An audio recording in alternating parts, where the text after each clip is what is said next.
Hello everyone, today we will solve from question number 22 of exercise 10th B class 7 RS Agarwal math. इससे पहले 3 video में हम question number 1 से 21 तक complete कर चुके हैं, जिनका लिंक मैं आपको डिस्क्रिप्शन बॉक्स में दूंगा, आप वहां से कर सकते हैं। नाउ क्वेश्चन 22 टू 27 हम आज करेंगे और उसमें 27 ही क्वेश्चन है, तो ये एक्सरसाइज आपकी कंप्लीट हो जाएगी। Question 22 is Nikhil's income is 20% less than to Akhil. जो निखिल की इनकम है अखिल से 20% कम है। How much percent is Akhil's income more than of Nikhil. तो हमें बताना है कि अखिल की इनकम निखिल से कितनी अधिक है। निखिल की कम है तो अखिल की ज्यादा हुई, तो अखिल की कितने परसेंट अधिक है। चलिए करते हैं। अब देखो इसमें क्या है, निखिल की इनकम दे रखी है 20% लेस देन अखिल, यानी कि निखिल की इनकम डिपेंड है अखिल की इनकम के, है ना। तो हम किसकी मानते हैं, जो इंडिपेंडेंट हो। इंडिपेंडेंट कौन है, अखिल। तो अखिल की इनकम मान सकते हैं हम, एक्स भी मान सकते हैं, 100 भी। हमने बताया था 100 मान के क्वेश्चन हो जाता है इजी, और एक्स मान के तो सभी सवाल हो जाते हैं। और 100 हम मानते कहां हैं, जब हर कुछ परसेंटेज में दे रखा हो तो 100 मान के सवाल हो जाता है। इसमें सिर्फ परसेंटेज ही दे रखी है ना, कि 20% लेस देन है बस, तो इसको आप 100 मान लेंगे। किसकी मानेंगे, अखिल की। चलिए करते हैं। तो let the Akhil income be rupee x.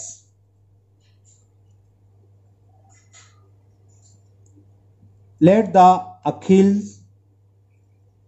Income is rupee x. अब एक्स नहीं, सॉरी एक्स गलत लिख लिया, 100 मान के इजी होता है, 100 मान लो।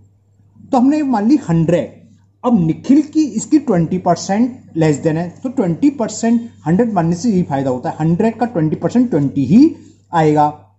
तो निखिल की इनकम कितनी हुई, तो लिख लो निखिल इनकम इज, क्या करेंगे, जो अखिल की इनकम है उसमें से 20%, और 20% करता 100 का 20% मतलब 20, तो 20 कम कर दो, तो कितना आ गया, ₹80। यही फायदा होता है। अगर x मानते तो फिर हम x का 20% निकालते, फिर x में से माइनस करते, तब यहां तक आती, जो हम यहीं तुरंत आ गए ओरली। तो ये निखिल की इनकम होगी 80 रुपीज। अगर अखिल की 100 रुपए है तब निखिल की इनकम होगी 80 रुपीज। अब पूछा क्या है कि अखिल की इनकम कितने परसेंटेज अधिक है। तो पहले 80 में कितने रुपए अधिक है अखिल के, 20 रुपीज। अरे निखिल की 80 है, अखिल की 20 है, तो 80 से कंपेरिजन करो, 100 कितने बड़े हैं, कितने ज्यादा हैं, 20 रुपीज। तो लिख लो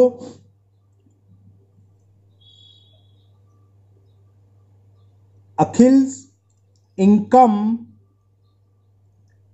इज 20 रुपीज। साफ साफ दिख रहा है, सेपरेट करके भी देख सकते हो, 100 माइनस 80 इक्वल 20, जैसी मर्जी आप डायरेक्ट लिखना। Akhil's income is 20 rupees more than Nikhil's income. बड़ी गंदी राइटिंग आ रही है आज, क्या बात है, सही से नहीं बैठा लगता। तो Akhil income is 20 rupees more than Nikhil income. Percentage पूछिए, परसेंटेज कैसे निकालते हैं। अब ये कितने रुपए में अधिक है, 80 में अधिक है 20 रुपीज। या तो यूनिटरी मेथड से निकाल लो या डायरेक्ट परसेंटेज से निकाल दो। परसेंटेज कैसे निकालते हैं, जो इनकम अधिक है वो इंटू 100 अपॉन जिससे अधिक है वो। चलो मैं यूनिटरी मेथड से कर रहा हूं, स्टूडेंट्स को यूनिटरी इजी लगता है। तो 80 रुपए है जब निखिल की, तो 80 रुपए में कितने अधिक है अखिल के, 20 रुपीज। तो सिंस इन ₹80 निखिल नहीं, sorry Akhil income is more than, Akhil income is more than कितने रुपीज है, 20 रुपीज। तो यूनिटरी में फिर क्या निकालते हैं हम, 1 में। तो इन ₹1, अगर 1 रुपीज होती तो अखिल की इनकम कितनी अधिक होती, 28 20 अपॉन 80, 20 है ना, 20 लिख दिया था। परसेंटेज का मतलब 100, तो in ₹100 Akhil income will be more than 20 into 100 upon, ये जो भी आएगा सब किस में आएगा, परसेंटेज में। जब 100 का मतलब होता है परसेंटेज में। देखो 21 जा 24 जा 84 से 100 हमने कैंसिल कर दिया 25 बार, तो आंसर कितना आ गया, 25%। तो अखिल की इनकम निखिल की इनकम से कितनी अधिक है 25, जबकि निखिल की कितनी कम थी 20%। तो इसमें परसेंटेज में ये नहीं है कि 10% कम है तो उसकी 10% अधिक होगी। देखो यही दिख गया, एक 20 और एक आ गया 25। Okay, now next question number 23। Now question number 23 ये भी सेम है। John's income is 20% more than of mister Thomas. तो हम इसमें किसकी मानेंगे, थॉमस की। ओहो, तो लिख दो लेट द मिस्टर कौन थे, Thomas, let the mister Thomas income, ये भी 100 मान के आ जाएगा, ₹100। और जॉन्स की 20%, 100 का 20% 20 होता है, जॉन की 20% अधिक है, तो जॉन्स की क्या हो जाएगी, तो जॉन्स इनकम कितनी हो गई, जॉन है। सो जॉन्स इनकम इज 20 रुपीज अधिक है। 20 से मतलब 20%, 100 का 20% 20 होता है, तो कितनी हो गई 120 रुपीज। ओके, यहां तक तो क्लियर। अब हमें ये फाइंड करना है कि थॉमसन की इससे कितने परसेंटेज कम है। ओके, समझ में आई ना, how much percent is the income of mister Thomas less than to John. Thomas की कितनी कम है, तो थॉमस की कितनी रुपीस कम है, 120 में कितने रुपीस कम है, 100। ठीक है ना, तो लिखो क्या यूनिट में, अच्छा पहले तो वो लिखाओ कितनी कम है। तो लिखो Thomas income is 20 rupees less than, 20 तो कम है किससे, John's income less than John income.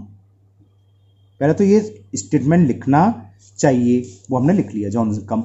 अब वही या तो यूनिट में से लगा दो, 120 में कम है 20 रुपीज, तो 100 में कितने होंगे, since in rupee 120 Thomas income less is equal ₹20, कितनी कम है 20 rupee, less than to John, पूरा लिख लेना, चलो लिख देता हूं मैं, less than to John's is equal 20 rupees. तो यूनिटरी मेथड का मतलब अब 1 में निकालनी है, तो in 1 rupees Thomas income will be less than to John's income 20 upon 120। अब परसेंटेज का मतलब बिल्कुल ठीक का 100 में, तो in ₹100 Thomas income will be less than 20 into 100 upon 120। 0 से ये 0 कैंसिल, 2 1 जा, 2 6 जा, अभी और कट जाएगा, 2 3 जा, 250 जा, तो कितना आ गया 50/3। 50/3 का मतलब अगर इसे मिक्स फ्रैक्शन में कन्वर्ट करेंगे तो 16 होल 2/3, 16 3 जा 48 प्लस 2 50 आ गया है ना। तो इतने परसेंट कम है थॉमस की जो इनकम है जॉन से, 16 होल 2/3% कम है। समझ में आ रहा है, सिंपल क्वेश्चन और बहुत इंपॉर्टेंट क्वेश्चन भी है। Now next question number 24 and the question 24 is, देखो ध्यान से सुनना, 24 ये है, the value of a machine depreciate, मतलब कम होना होता है ना, depreciate 10% every year if it's present value 3,87,000। तो पहले हम प्रेजेंट वैल्यू लिख लेते हैं, चलो प्रेजेंट वैल्यू ऑफ क्या था, मशीन है, present value of machine is ₹3,87,000। यहां तक क्लियर। और डेप्रिसिएट रेट दे रखी है 10% एवरी ईयर। तो what was it's value 1 year ago, 1 साल पहले उसकी कॉस्ट क्या होगी। ठीक है, इसमें बाद में नहीं पूछी, बाद में तो तुरंत हम क्या करते 10% निकालते, सेपरेट कर देते, आंसर आ जाता एगो, 1 साल पहले क्या रही होगी, ये पूछा है। ओके, तो लिखिए जो इसकी रेट दे रखी है डेप्रिसिएट रेट, वो भी लिख लो।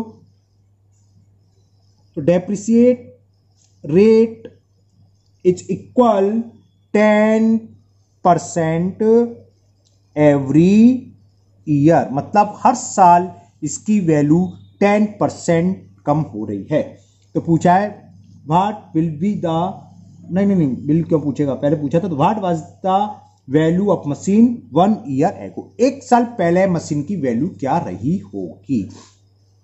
ये कब देखा, प्रेजेंट। चलो मान लो हम चल रहे 1 साल पहले की बात चल रहे है ना। अगर 1 साल पहले 100 रुपीज थी तो अब प्रेजेंट एज क्या हो जाएगी, 10% कम हो गया है तो क्या रह जाएगी 90 रुपीज। ओके, अब ये सवाल भी 100 मान के भी होगा और x मान के भी होगा, तो मैं 100 मान के ही करता हूं। हमने मान लिया let the value of machine before 1 year, before या आएगा एक ही बात होती है ना, इज इक्वल ₹100। अब डेप्रिसिएट रेट क्या दे रखी है, डेप्रिसिएट मतलब जो कमी हो रही है, और वो कितनी दे रखी है, डेप्रिसिएट हमें दे रखी है, डेप्रिसिएट दे रखी है 10%। जब हमने 100 मान ली तो डेप्रिसिएट कितनी होगी, 100 का 10% 10 रुपीज हुई। 100 मानने का फायदा यही होता है। तो after 1 year cost of machine will be 100 - 10 यानी कि 90 ईयर्स। बात समझ में आ गई ना। 1 साल बाद कितने रुपए कम होंगे, 10%। 10 का मतलब 100 कॉस्ट है तो 10 रुपीज कम होंगे। तो लिख दूं, तो कॉस्ट ऑफ मशीन या वैल्यू या कॉस्ट कुछ भी लिख सकते हो, वैल्यू लिखना चाहिए, कॉस्ट अलग चीज होती है, वैल्यू का मतलब कॉस्ट होती है जिसमें हम खरीदते हैं, तो वैल्यू लिख लो। चलो, वैल्यू ऑफ मशीन आफ्टर, और आफ्टर को मैं ब्रैकेट में लिख रहा हूं प्रेजेंट। आफ्टर का तो 1 साल पहले की बात चल रही है ना, बिफोर 1 ईयर यहां से बात चल रही है। तो वैल्यू ऑफ मशीन आफ्टर यानी कि प्रेजेंट वैल्यू, कोई कंफ्यूजन हो उसने मैंने ब्रैकेट में लिख दी है प्रेजेंट वैल्यू। आफ्टर 1 ईयर क्या होगी, 10% डेप्रिसिएट हो रही है, यानी कि 100 का 10% 10 ही होता है, 100 में 10 रुपीज कम हो रही है तो ₹90। और ये क्या है, प्रेजेंट वैल्यू। अब जरा यहां देखो, जब प्रेजेंट वैल्यू 90 रुपीज है ना, तो मशीन की 1 साल पहले वैल्यू क्या, 100 रुपीज, यानी कि क्या लगाते हैं, यूनिटरी मेथड। और ये हमें दे रखी है प्रेजेंट वैल्यू, समझ में आ गया। तो लिखो सिंस प्रेजेंट वैल्यू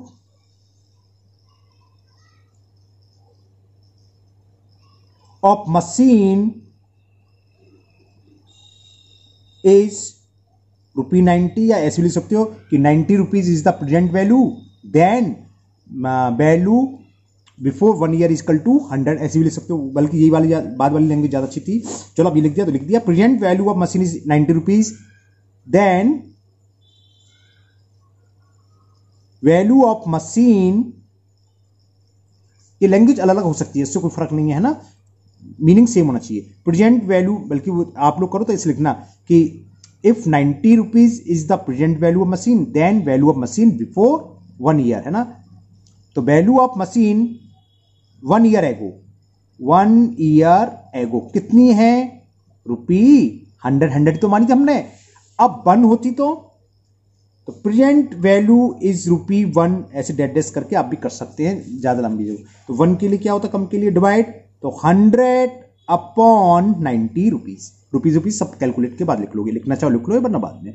हमें दे रखा है प्रेजेंट वैल्यू ऑफ मशीन कितनी दे रखी है, 3,87,000। तो यूनिटरी मेथड में हम करते ही हैं। अब क्या लिखेंगे कि present value of machine is ₹3,87,000, then value of machine before 1 year will be this upon this. Okay, solve कर लेते हैं।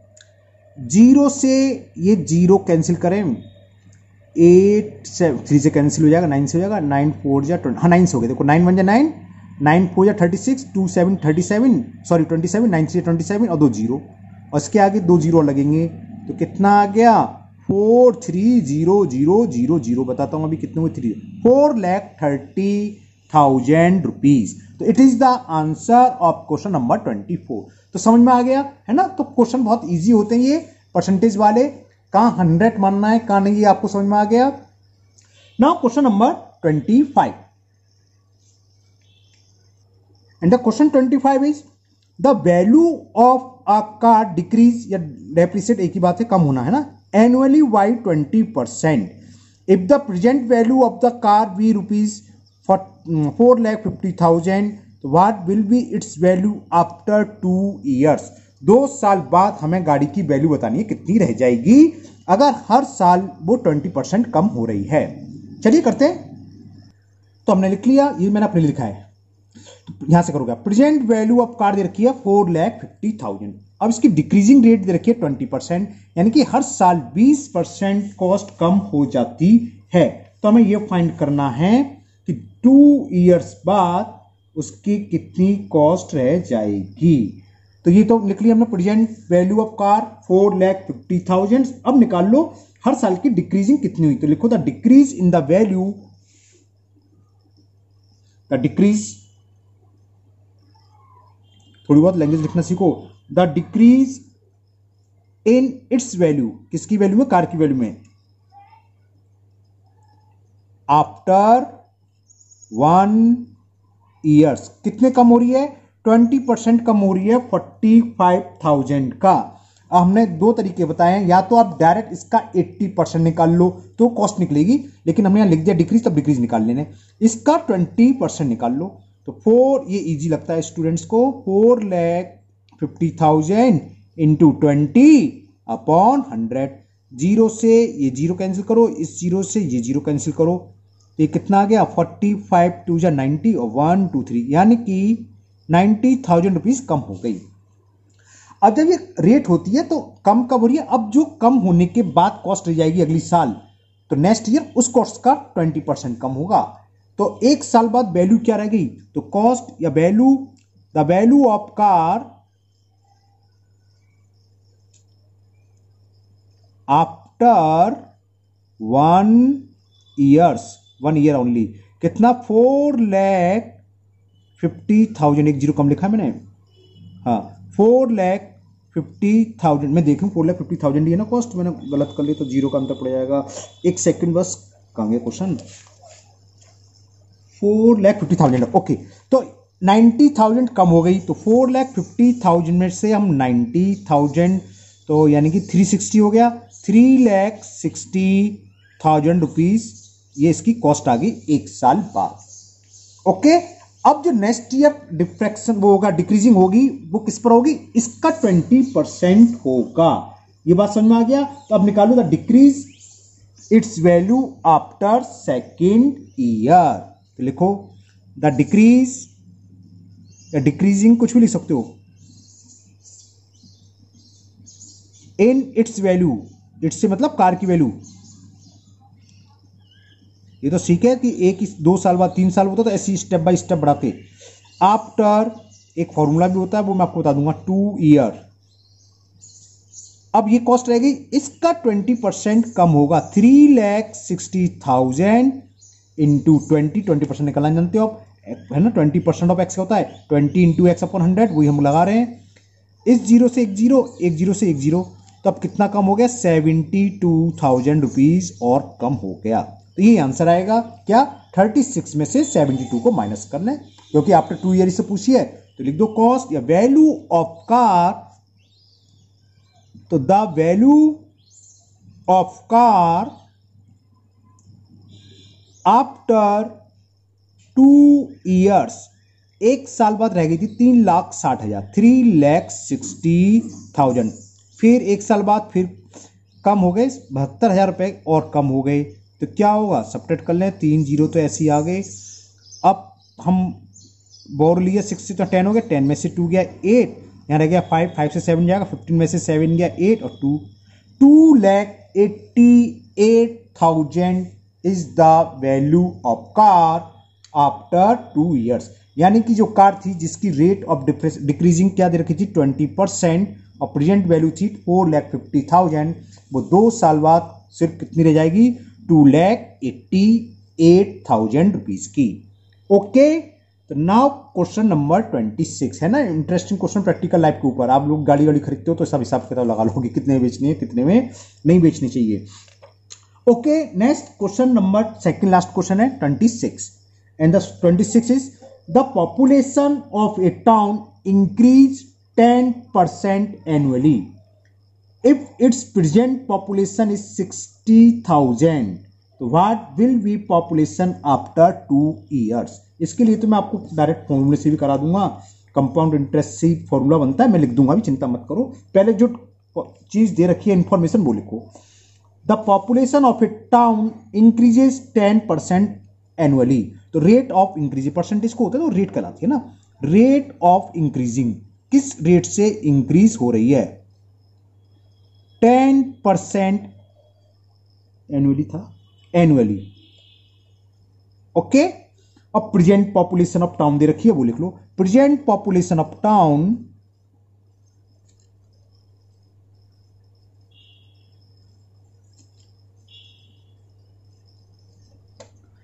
it is given 60,000.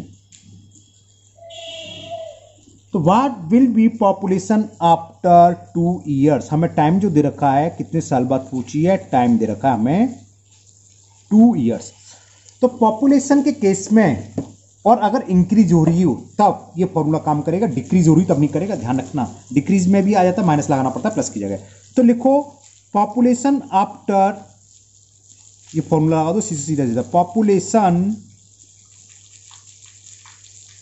After N, N का मतलब टाइम है, एन ईयर्स लिख दिया मैंने।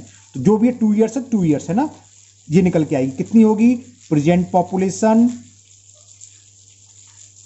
PRESENT सही लिखा है, पॉपुलेशन ब्रैकेट में 1 plus R for rate, rate क्या जो इंक्रीज हो रही है ना, upon 100 whole power n, n क्या है? टाइम, लिख दिया है। तो इसके हिसाब से प्रेजेंट पॉपुलेशन कितनी दे रखी है हमें? 60,000। कोई साइन नहीं होता तो इंटू होता है, ये इंटू है ना बीच में, चलो लगाई देते हैं।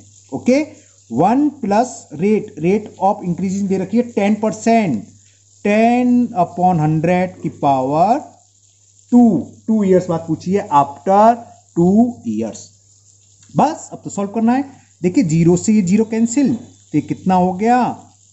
60,000। यहां हम एलसीएम लेंगे 10 और 10 का मल्टीपल 1 में करेंगे तो 10 + 1 का होल स्क्वायर, पावर 2 का मतलब आप जानती हो 2r मल्टीपल होता है।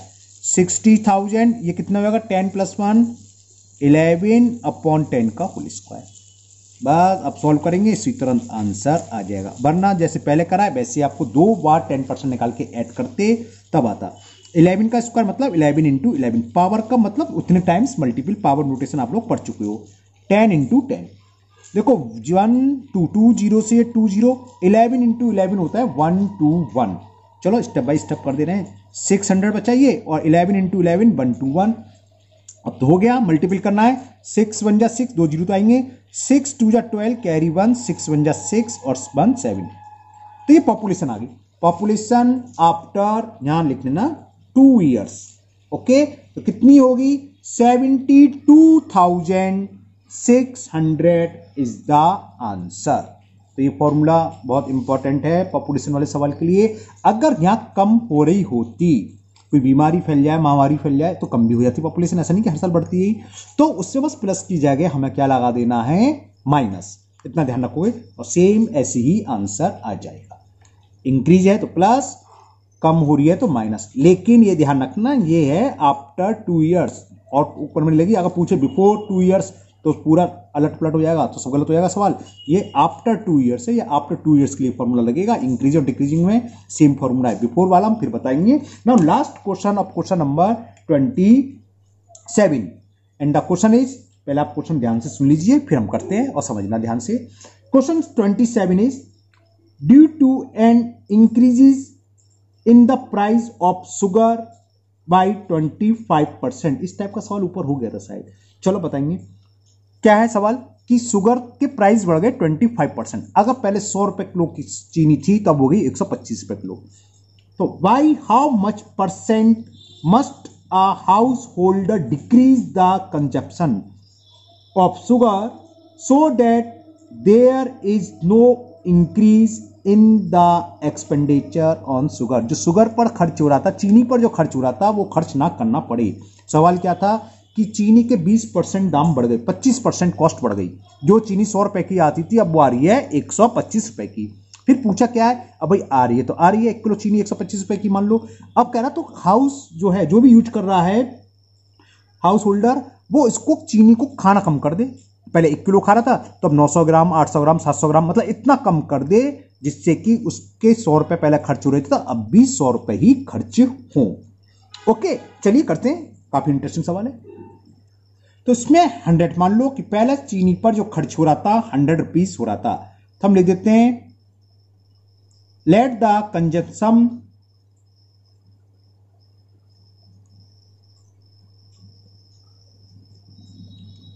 ऑफ सुगर इज इक्वल ₹100, मतलब 100 रुपए की चीनी खर्च हो रही थी। अब कितने परसेंट हुआ प्राइस? 25% इंक्रीज हुआ। तो आफ्टर 25% इंक्रीजेस,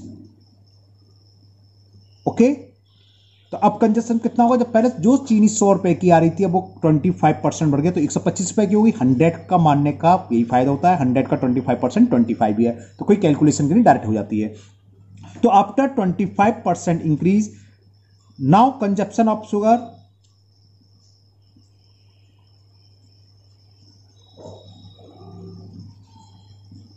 बल्कि कॉस्ट लिखते, कॉस्ट ऑफ शुगर, कंजप्शन तो गलत लिख लिया है ना। अब ये कितने रुपए की शुगर आएगी? वो जितना भी खर्च हो रही थी 125 रुपए की। ठीक है, यहां तक समझ में आ गया। अब पहले हमारा चीनी पर खर्च हो रहा था 100, अब खर्च हो रहा है 125 रुपए, 125 रुपीज। हम चाहते हैं हमारा खर्चा वही रहे 100 रुपए के बराबर, तो हम कितने रुपए की कमी कर दें चीनी खाने की? 25 रुपए की चीनी कम खाएं भाई। जो 125 रुपए की रहती है उसकी जगह हम 100 रुपए की लाए। सबसे अच्छा उदाहरण पेट्रोल का बताऊं, स्टूडेंट्स लाइफ में क्या होता है, ज्यादातर लोग 100 रुपए का पेट्रोल पड़वाते हैं, चाहे 1 लीटर है, चाहे 1.25 लीटर, चाहे 1.5 लीटर, रोज पेट्रोल के दाम पड़ रहे हैं। हम तो 100 रुपए लेना है, 100 रुपए का पेट्रोल पड़ रहा है। पहले 1 लीटर आ रहा था, तब पौन आ रहा है, जो भी आ रहा है कुछ कम, यानी कि क्या कर रहे हैं हम? कंजप्शन कम कर रहे हैं। डेली हम 100 रुपए का पड़वाते हैं, 100 का पड़वा रहे हैं, है ना। ज्यादातर स्टूडेंट्स ही करते हैं, ज्यादातर लोगों का ही होता है कि 100 का 200 का 500 का ऐसी पेट्रोल पड़वाते हैं, है ना। तो अब कॉस्ट बढ़कर होगी 125 रुपए। ये 125 रुपए की चीनी है। अगर पहले 1 किलो चीनी खा रहा था, हर महीने 1 किलो खाता है, मान लो 1 किलो चीनी की कॉस्ट दे रखी है 100 रुपीज, तो अब 1 किलो चीनी कितने की आ गई? 125 रुपए की। तो वो कितने रुपए कम कर दे कि पहले के बराबर खर्चा हो? तो कितना होगा? कितना कम करेगा? 125 में से 100 घटाओ, 25 रुपए की कम कर दे। 125 में 25 कम कर दे तो देखो क्या हुआ, 100 रुपए के बराबर खर्चा हो रहा नहीं हो रहा? ये इसमें पूछा था क्या, एक बार दोबारा पढ़ लीजिए, आप सवाल सुन लीजिए कि householder decrease the consumption of sugar so that is no increase in the expenditure on sugar, sugar पर कोई खर्चा ना बढ़े, है ना। तो क्या लिखोगे? फॉर नो इंक्रीज इन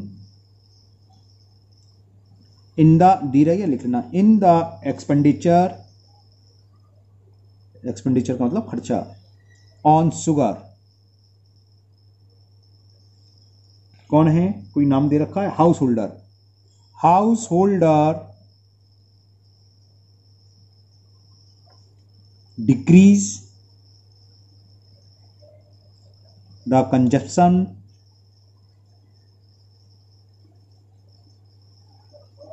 कितने रुपए का खड़ेगा?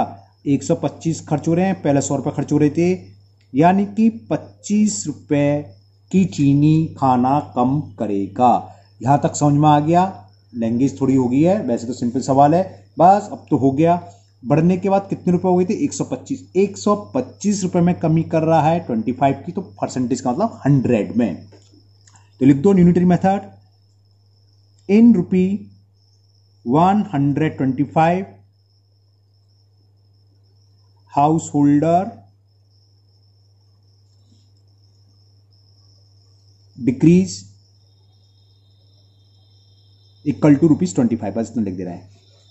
तो 1 में कितना होगा? थोड़ा बड़ा करूं लो, so therefore in ₹1 house holder will decrease is equal 25/125 rupees. Percentage का मतलब 100, तो in ₹100 house holder will decrease 25 into 100 upon 125, 20% answer आ गया भाई। देखो 25 बन जा, 25 5 जा 125, 5 से 120 टाइम्स, 100 में जो भी होता है वो परसेंटेज में, यानी कि हाउस होल्डर को चीनी कितने परसेंट कम कर देना चाहिए, 20%। अगर वो पहले 1 किलो चीनी खा रहा था, 1 किलो का मतलब 1000 ग्राम खा रहा था, तो 1000 का 20% कितना हुआ, 200 ग्राम। तो वो 200 ग्राम चीनी कम कर दे, अब 800 ग्राम चीनी खाने लगे तो उसके उतने ही पैसे खर्च होंगे जितने की पहले हो रही थे। ओके, तो इट इज द आंसर। और ये आपकी एक्सरसाइज 10B कंप्लीट हुई परसेंटेज। अब इसकी एक MCQ एक्सरसाइज रह गई है, वो हम नेक्स्ट वीडियो में अपलोड करेंगे। तो मुझे उम्मीद है आप लोगों को इसमें एक्सरसाइज को करने में बड़ा मजा आया होगा। इंटरेस्टिंग क्वेश्चन है, डेली लाइफ से रिलेटेड है, प्रैक्टिकली है ना, तो और आपको समझ में भी आ गई होगी। तो इसको आप फेयर पर करिए, और अगर पहली बार चैनल पर आए हो, पहली बार वीडियो देख रहे हो, तो चैनल को सब्सक्राइब करना ना भूलें। साथ ही साथ जो भी आपका डाउट है उसे कमेंट बॉक्स में कमेंट करें। वीडियो पसंद आई तो लाइक करें और अपने दोस्तों को भी शेयर करें, जिससे कि उनका भी फायदा हो सके। साथ ही साथ मैं आपको अभी थैंक्स और बोलूँगा, क्योंकि मेरे अभी 1500 सब्सक्राइब पूरे हो गए हैं और साथ ही चैनल भी मोनेटाइज हो गया। ये सब आप लोगों की वजह से, आप लोगों का प्यार मिला इतना, आप लोगों ने चैनल को सब्सक्राइब करा और वॉच भी करा, ठीक है ना। तो आपकी जो भी प्रॉब्लम है, सबसे पहले मैं आपकी प्रॉब्लम दूर करने में लग रहा हूँ। फिर मिलते हैं नेक्स्ट वीडियो में। Thank you, have a nice.